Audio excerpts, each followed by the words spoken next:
It's a great pleasure to be here this morning, ladies and gentlemen, and thank you for taking time, especially out of your early morning, to come and hear about paranoia. I appreciate the value of your time and the many claims and your attention, so I wanted to establish right up front what the pedagogical goals of our little chat is this morning. And if I'm successful, I hope to increase your paranoia immeasurably by the time you leave here today. Now, to set the stage for why that might be a good thing, let me just say for the last couple of decades in the management literature, and certainly in the popular management literature as well as the academic literature, people have been celebrating and extolling the virtues of trust. So there's been a lot of discussion about why trust is a useful organizational asset. Trust has been described as an organizational superglue that holds the organization together, increases the cohesiveness of a group. It's also been described by many people as a valuable organizational lubricant that reduces friction, reduces conflict, helps people cooperate, exchange resources, engage in more open discussion. As Martha Stewart might have said just not too long ago, and it's a really good thing. So there's been a lot of uncritical discussion about the benefits or merits of trust. And obviously trust is a good thing. But, and I think it's a very important and a very big but, and this is the biggest but I could find on my PowerPoint program. Trust only makes sense when trustworthiness is actually in place. A very obvious point, but one that's easy to underestimate. It only makes sense to trust those who really are trustworthy. It's only sensible to place our trust in organizations and institutions that have earned that trust. Naive or misplaced trust can be catastrophic, both individually and socially, and in some cases, as we've seen recently, it can be fatal.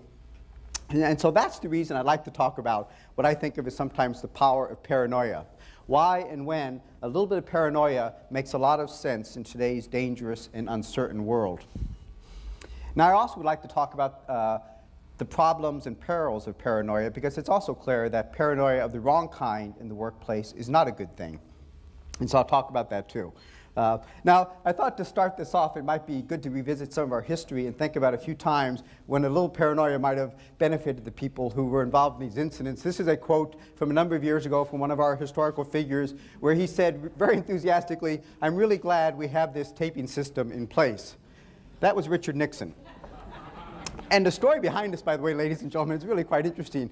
As you know, as we now know, many of the United States presidents secretly tape recorded conversations in the Oval Office, starting with Franklin Roosevelt, Dwight Eisenhower, John Kennedy, Lyndon Johnson extensively taped over 4,000 hours of conversations.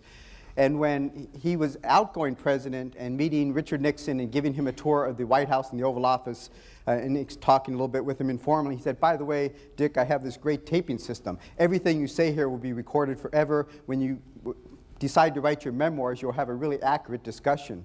Richard Nixon, to his credit, the ever-astute politician and careful politician, thought this was a terrible idea and had the taping system ripped out of the Oval Office. He said he doesn't want these conversations recorded. After a few months in the Oval Office, though, he realized, you know, it wouldn't be bad to have a record of everything that was said in this office, and so he re-established the taping system, much to his later regret. Nixon, knowing, of course, that all the other U.S. presidents had secretly recorded their conversations, complained to the press, "Why do I always get caught? Why aren't you picking on the Democrats?" Now, this is another almost improbable quotation, but it's an accurate one. "I thought she might tell some of her friends." This was President Bill Clinton after the Monica Lewinsky story broke. And I've often thought, why didn't he think a little bit more about who she might tell and how many people she might tell? This is another quote from that same period. "Gee, I hope you're not taping this." This was actually Monica Lewinsky to Linda Tripp. At some point, for some reason, something about Monica Lewinsky's radar made her suspicious, and she said rather nervously with a little laughing titter, "Gee, Linda, I hope you're not recording this." And of course, Linda Tripp was secretly recording those conversations.